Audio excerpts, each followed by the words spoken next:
WCCO News starts now with breaking news. Thank you for joining us right now. There's an all-out manhunt for the police impersonator who shot 4 people, including 2 state lawmakers. The leader of the DFL in the House and her husband did not survive. Now, this here is who police want you to keep an eye out for. It is 57-year-old Vance Belter. Law enforcement says that he had a hit list with dozens of names on it, including DFL lawmakers and abortion proponents. Now, these are the latest photos that have been shared by law enforcement. Belter was last seen in Minneapolis. It's that photo right there on the right, wearing a light-skinned cowboy hat, dark long-sleeved collared shirt and coat, light pants. He's also carrying a dark bag. He's wanted for what investigators say was the politically motivated shooting of these 2 Minnesota lawmakers, Speaker Emerita Melissa Hortman and Senator John Hoffman. Hortman and her husband Mark were killed. We're told Hoffman and his wife Yvette underwent surgery for gunshot wounds. Earlier today, our cameras were rolling as police towed away the vehicle he ditched.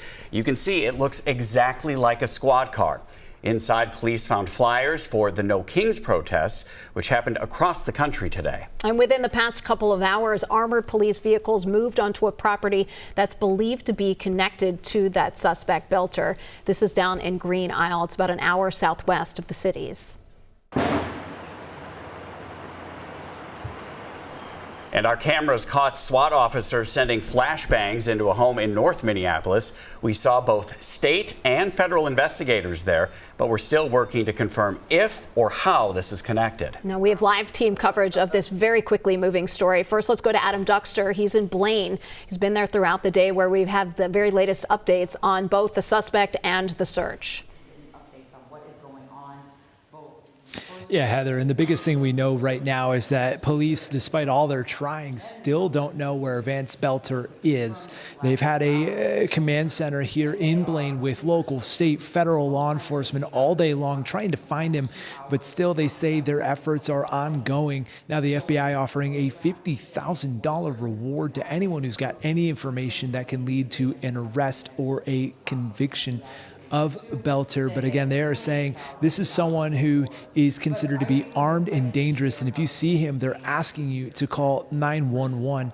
Again, they had that area of those homes locked down for the better part of hours today as they searched, going essentially door to door trying to find any information they could. But they say sometime during that time, Belter was able to get away. Again, that security photo shared from a business in Minneapolis this morning. He's got an entirely new outfit on, and they say he is trying to flee. They don't know exactly where he's trying to go, but they say he has every intent right now to try and get away from here. And again, this is someone they're saying that is armed and dangerous, working to start his own security company. They say they thought it was police when the police showed up with his SUV with the lights and the sirens, wearing the tactical gear.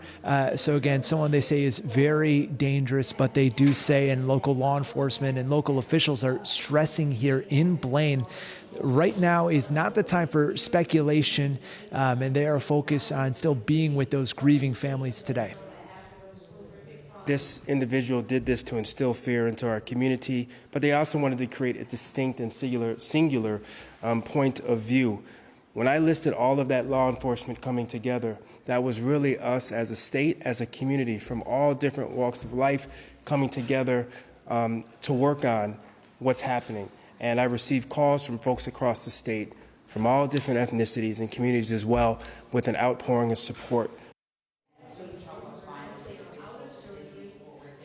And again, earlier today, State Patrol urged people to stay home from No Kings protests, specifically one at the state capitol, where it's expected to draw tens of thousands of people, as Belter had those papers in the back of his car labeled No Kings, along with the names of multiple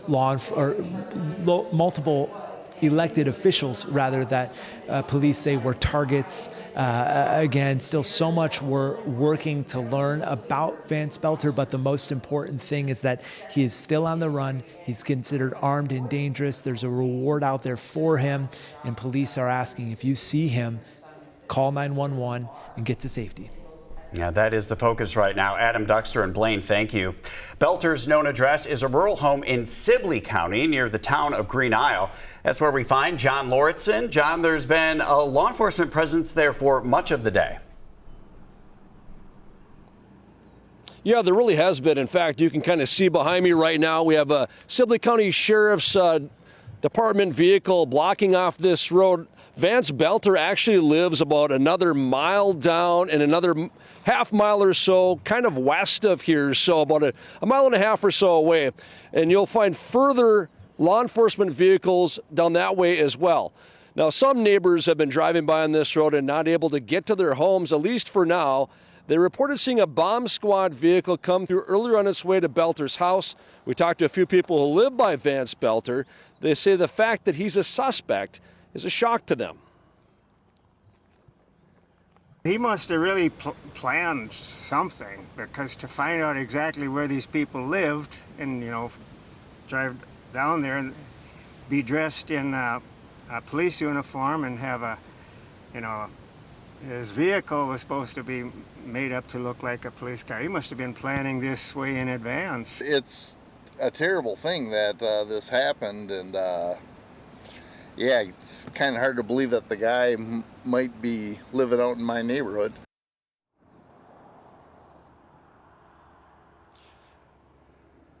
And you could see a helicopter out here as well, kind of as part of the law enforcement investigation. All those neighbors you heard from, they saw military vehicles come through. We actually saw a tactical vehicle drive through here about an hour ago. There's a command center located in Green Isle about a mile from here right now with lots of law enforcement vehicles. So guys, still right now a very active investigation, obviously, that's going on out here in Sibley County. All right. Our John Lauritsen in Green Isle this morning. Thank you, John. Now, we are hearing that a shelter-in-place order is now over for homes in Brooklyn Park. Neighbors who were inside of that perimeter sent us these pictures of ongoing searches as late as 2:15 this afternoon. Law enforcement in tactical gear. They were seen going door to door in neighborhoods near the Edinburgh Golf Course. One person living near the golf course told us this. Saw around the corner the military or the police vehicles and the FBI, and they came up to the door and got a picture of them and opened the door, and they just they didn't come in, but I think they can probably tell by your body language, even if that the things were okay, and we were pretty relaxed. The pups were barking, of course, but had a conversation and basically said, stay in the house, and the same thing, stay in the house. If you see anything suspicious, let us know, and don't open the door. And once again, for those of you who live in Brooklyn Park, that shelter-in-place order, it has been lifted. Now, those officers in Brooklyn Park, they numbered in the hundreds in search of the gunman, and that is where Maria Lisignoli has been camped out. Maria, what does the scene look like now?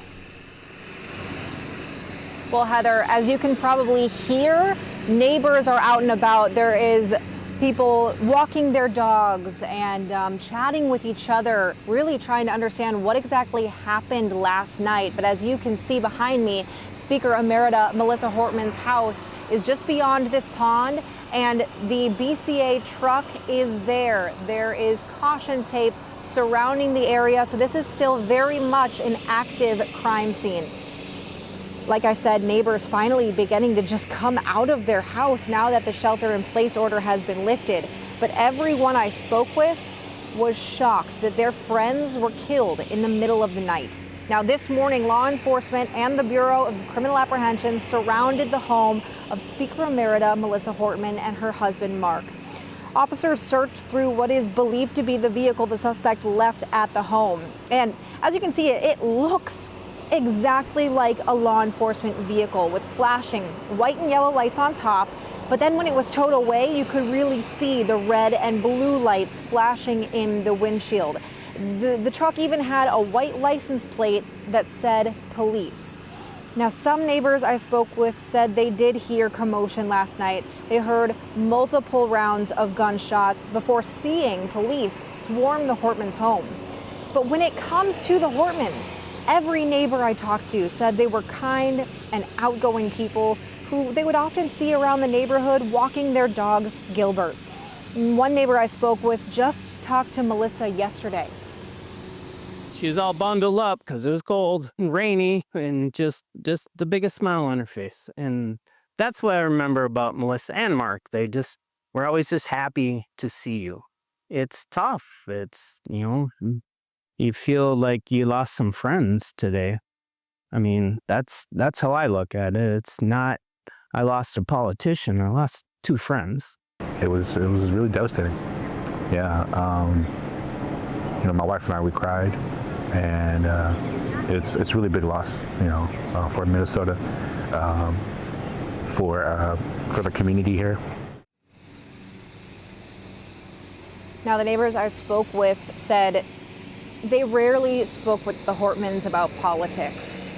They were just people. They were their friends and their neighbors. When they did speak with them, they talked about the neighborhood, about the Hortman's dog Gilbert, their 2 adult children, or even the giant garden in front of the Hortman's house that Melissa would often tend to. They said there is a lot of hurt in this community, in this neighborhood right now that's going to take a lot of time to heal. Heather, Derek? All right. Thank you, Maria. Champlin police were the first to be contacted at 2 a.m. They were called to State Senator John Hoffman's home. Yes, Jason Rantala is live for us in Champlin this morning. Jason? Hi there. Well, just a moment ago, I was ready to tell you that this was an inactive scene, and you really couldn't tell that anything had happened here at Senator Hoffman's house. That changed about 15 minutes ago. We saw 2 police squads roll up. Someone came in and took a backpack out of the house, and they literally just left the scene about 2 minutes ago. But we're actually going to show you something here. This is a definite and disturbing sign that something did in fact happen here. Take a look at the front of the doors. Our photographer is zooming in there. You see about 9 bullet holes. Just a really disturbing sight and clear evidence of the tragic act that happened here overnight. I spoke with a neighbor who says she walked past this home all the time with her dog. Her daughter got an early morning alert on her phone about the shooting. She says seeing a police car in the neighborhood is rare, let alone an actual shooting where 2 were hurt. And I've lived here for 33 years, and it's just like right now I'm feeling like almost shaky because it's real and it happened just so close to home. And now we're hearing that Hoffman is out of surgery and is stable. As far as his wife, who was also injured in the shooting, there's no word on her condition, but certainly some promising news regarding the state senator, and some hopeful news here for neighbors who have been on pins and needles since this news broke overnight, you guys. All right, it is. Thank you, Jason. Despite officials asking people to stay away from the Capitol rally, thousands showed up to march. Jennifer Mayerly has the latest. This is where thousands showed up today for a No Kings march and rally in opposition of the current administration. We can share that law enforcement asked people to stay home as a precaution, but here many people said they felt like it was more important than ever to show up today on a day like today. Now, roughly 1,000 people marched from St. Paul College. They were chanting and holding signs here on their way to the state capitol, where they joined thousands of others. But on the minds of many were the lawmakers who work inside and the deadly attacks on them. Now, a couple from Roseville told me we need to get back to focusing on the values of America, like kindness and helping one another. They say they feel like it was more important to come together when they feel democracy is under attack. Very sad day for America. We need to do something, America. Come together and stand up for what's right. Humanity. It's great to see all these people here and realize that we're not the small number that it feels like sometimes. So I feel emotional about that. It's a very positive thing, but what a horrible day. And that was the sentiment from so many people out here today, also sharing that they weren't going to let fear win. They said they are afraid for our country and they want to fight for our country, using the words both uplifting and somber in the same sentence to describe the feeling and the emotion out here today. Many heartbroken over the tragic events of the early morning hours. Back to you. Thanks, Jen. We'll continue to cover this breaking story on air and online at WCCO.com. So when we talk about today's victims, these are lawmakers that we're talking about, but they're also parents, they're people, they're Minnesotans. As this photo shows, Melissa Hortman was a proud mom to 2 kids. She told our Esme Murphy recently, aside from session, she's been pouring her heart into planning her son's wedding. Melissa was a native to Minnesota, raised in the North Metro, a Blaine graduate. She went to Boston University for college, working in support of then Senator Al Gore and John Kerry. She took that passion home and served her state legislature for 19 years. Melissa and her husband Mark, who the DFL shows us were together just last night, both lost their lives in today's targeted assassination. And the other victims now fighting for their lives, they are parents shown right here. John Hoffman is a lawmaker, as you see. He's also a dad. You can see him with his daughter Hope. Hope has a disability, and Senator Hoffman fights tirelessly for disability rights and that people like his daughter, who uses wheelchairs and scooters, that they have access to public buildings and basic rights. Now, he and his wife survived today's shooting. They are being treated right now at HCMC. Governor says that he is cautiously optimistic that the couple will pull through. Now, Senator Amy Klobuchar, she is a close friend and colleague of both Melissa Hortman and John Hoffman. She joined us in studio just about a half an hour ago to talk about this tragic loss. She shared how security threats have changed the landscape. And it also makes it harder to do your job. You know, you want to be able to say, I'm going to be on the corner of this shopping mall a week before so everyone can come and hear you. But every bit of advice you're given is don't do that. Just kind of show up. And that makes it so you feel like you're not really there for your constituents like you should. But that has been a complete change over when I first started in politics, where you would be much more overt about where you were and where you were available. Now, in this case, again, I just don't want to make, whether it's what motivated this madman or whether it is, you know, what happened here with the facts about how he got to where he was. I don't know what they were. I just know that Melissa and John, one still hanging in there, the other one we've lost, were two legislators that made themselves available. And that's the truth at the state, city levels. I mean, they're there all the time, right? They don't have big security gates, especially people of reasonable means themselves. And so, you know, ring camera is a ring camera, but this guy was so manipulative and so evil that he manipulated them into opening the door. And we've heard that lawmakers here in the state have had really good support from law enforcement when it comes to any of those concerns that have come up over recent years. Exactly, and I've seen that they've been just stellar. In this case, the fact that I've talked to some of the other senators from other states, from both parties, who called me today, and they just couldn't believe that, you know, they find out about this horrid crime scene, but they decide on their own, well, we better go check out the Hortman house. So they drive over there, unfortunately just a little too late, and it sounds like he'd already killed her and her husband, or at least they were shot severely, and then they at least are able to identify who he is. And while they still haven't tracked him down, it helps a lot to know who he is, and there will be tips, and this will be solved. But without them having the presence of mind to go over there, they would have probably killed other leaders as well.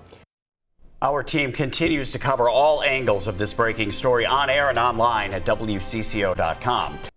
We're following breaking news of a manhunt now underway. This after the targeted shooting of a Minnesota legislator and her husband. State Representative Melissa Hortman and her husband were killed at their Brooklyn Park home. Now, State Senator John Hoffman and his wife, they were also shot at their home in Champlin. Officials are searching for Vance Belter. He is now on the run. And of course, our live continuing coverage will continue throughout the evening on WCCO, CBS News Minnesota, as it warrants. Of course, we continue to get updates. We have a number of reporters right now out in the field gathering more information that, of course, we will bring you coming up tonight on our news at 6 o'clock. We've obviously been at the state capitol today because this all happened just before the No Kings protest at the Capitol. Our Jennifer Mayerly was there. We have John Lortzen at one of the investigation sites of the home of Vance Belter as well. So those are all some of the things we're going to update you with more information coming up on our 30-minute newscast at 6 o'clock. Right now, the CBS Weekend News. We'll see you back here at 6. Oh. I guess it's not ready to go yet. We should let everyone know that there is a basketball game going on. Right. And so we are waiting to be able to take what will be a slightly abbreviated version of the CBS Weekend News. And we expect them at the CBS Weekend News to be able to be covering this story as well here. We know that this has become national news all across the country as Senator Hortman and her husband were killed overnight in their home in Brooklyn Park. Senator John Hoffman, we are hearing from the governor that he is cautiously optimistic that Senator Hoffman and his wife will pull through. They were shot at their home in Champlin right around 2 o'clock in the morning, and there is a manhunt now for 57-year-old Vance Belter. We understand he has a home down in Green Isle. Law enforcement is there, so is our John Lauritsen. Also has been staying at a home in North Minneapolis. We know law enforcement there as well. So we will have live reports for folks coming up here at 6 o'clock after the CBS Weekend News. And our Adam Duxter is still at the State's Emergency Operations Center in Blaine, which is where we've been getting a lot of the information here this afternoon. And of course, we'll bring you those updates. But what we want to do now is take you to the CBS Weekend News, the weekend edition here on TV. We will see you back here with more extensive coverage coming up at 6.